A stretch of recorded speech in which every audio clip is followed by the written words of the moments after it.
نحمدہ ونصلی ونسلم علی رسولہ الکریم اما بعد فاعوذ باللہ من الشیطان الرجیم بسم اللہ الرحمن الرحیم ما یفعل اللہ بعذابکم ان شکرتم وآمنتم وکان اللہ شاکرا علیما صدق اللہ مولانا العظیم۔ معزز سامعین اکرام اور حاضرین محترم،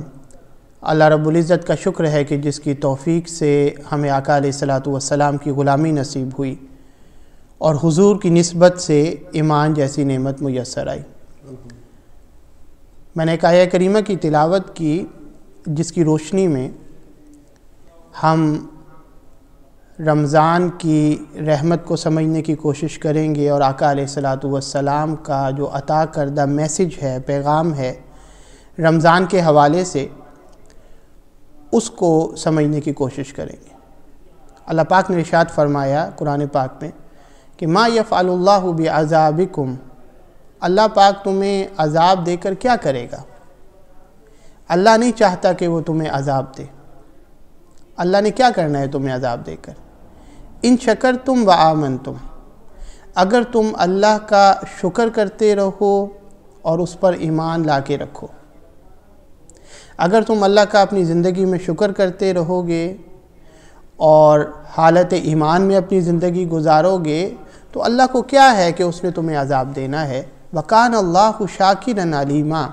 اللہ بہت قدر کرنے والا ہے۔ جو اللہ کا شکر ادا کرتا ہے اللہ پاک اس کی قدر کرتا ہے، اس کو اعلیٰ مقام دیتا ہے، اس کے گناہ معاف کرتا ہے۔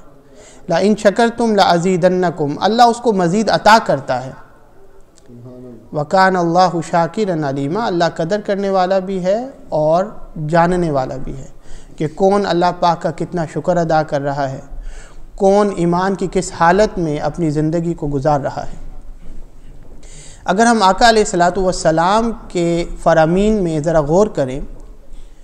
اور وہ فرامین آپ شاید ہر رمضان میں سنتے رہتے ہیں اور یقیناً آپ نے اس میں سے بہت ساری احادیث سنی ہوں گی، لیکن ان احادیث کے اندر آقا علیہ الصلوۃ والسلام نے ہمیں جس طرف توجہ دلانا چاہی ہے، میں اس طرف آپ کی توجہ دلانا چاہوں گا۔ وہ یہ کہ آقا علیہ الصلوۃ والسلام نے جب فرمایا کہ بعداً لمن ادرک رمضان ولم یغفر لہ، آقا علیہ الصلوۃ والسلام نے فرمایا وہ شخص بڑا ہی بد نصیب ہے، وہ اللہ کی رحمت سے بہت ہی دور ہے، وہ شخص بڑا ہی بد نصیب ہے۔ کون؟ کہ جس نے رمضان کو پایا اور پھر بھی وہ بخشش نہ کروا سکا، اس کی پھر بھی بخشش نہ ہوئی، تو اس جیسا بد نصیب کوئی نہیں۔ اور آگے فرمایا حضور نے کہ اگر رمضان میں وہ اپنی بخشش نہ کروا سکا تو فمتا، پھر کب وہ کرے گا اپنی بخشش؟ مراد یہ ہے کہ آقا علیہ الصلوۃ والسلام نے ہمیں اس حدیث کے ذریعے بتا دیا کہ اے انسان، اے میری امت، یہ جو رمضان کا مہینہ ہے اس کو تم نے آسان نہیں لینا، اس میں تمہارے پاس بہت بڑا موقع ہے کہ تم اس دنیا سے جاؤ، اور تم نے رمضان اگر صحیح معنی میں گزارا ہوا ہے تو دنیا سے تم ایسے ہی رخصت ہوگے جس طرح تم دنیا میں پہلے دن اپنی ماں کے بطن سے نکلے تھے اور ایک بھی گناہ تمہارے سر پر نہیں تھا۔ آقا علیہ الصلوۃ والسلام نے فرمایا، حدیث پاک میں فرمایا کہ من قام رمضان ایمانا و احتسابا، کہ جس نے رمضان ایمان اور احتساب کے ساتھ، ایمان کی حالت میں ثواب کی نیت کے ساتھ اپنی اکاؤنٹیبلٹی کرتے ہوئے گزار لیا، فرمایا کہ خرج من ذنوبہ کیوم ولدتہ امہ، فرمایا وہ رمضان ختم ہوگا اور وہ ایسا ہو جائے گا، وہ گناہوں سے ایسا پاک ہو جائے گا جیسا کہ وہ پاک تھا جس دن اس کی ماں نے اس کو جنا تھا۔ اس کا مطلب یہ ہے کہ رمضان ہمارے پاس ایک بہت بڑا پیکج ہے جس میں ہم اپنے ماضی کے کیے ہوئے گناہوں کی معافی بھی اللہ سے مانگ سکتے ہیں، اللہ پاک کی رحمت بڑی جوبن پر ہے اور اللہ پاک ہمیں معاف فرما دے گا۔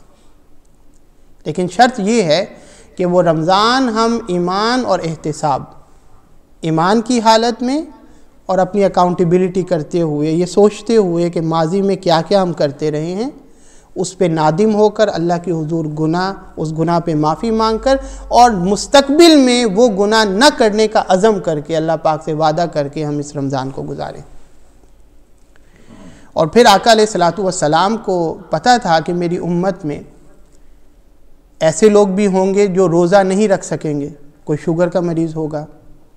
کوئی ایسا ہوگا کہ جس کو کوئی اللہ پاک کی طرف سے ایسی بیماری ہے کہ وہ روزہ نہیں رکھ سکتا، وہ مریض ہے، مستقل مریض ہے، تو اس کا فدیہ تو بتا دیا کہ مستقل مریض ہے تو اس کا فدیہ دے دیا کرے، لیکن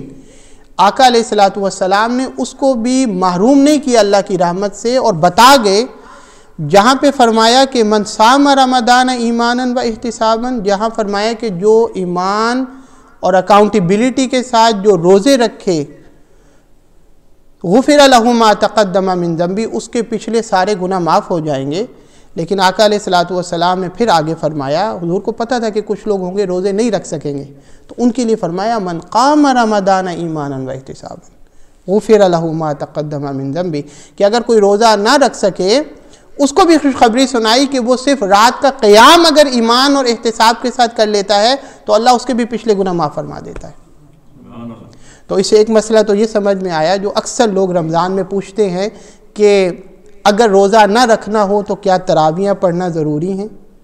قیام اللیل کرنا ضروری ہے؟ قیام اللیل تراویح ایک الگ عبادت ہے، رمضان کے روزے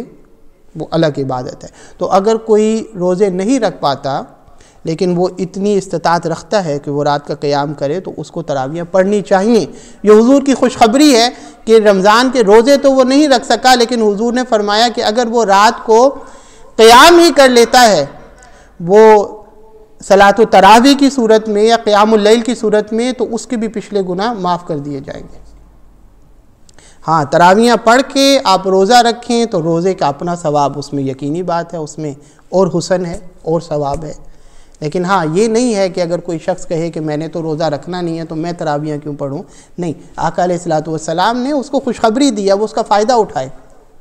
اور فرمایا من قام رمضان ایمانا و احتسابا، کہ جو قیام بھی کر لے گا رات کو ایمان اور احتساب کے ساتھ، فرمایا اس کے بھی پچھلے گناہ معاف کر دیے جائیں گے۔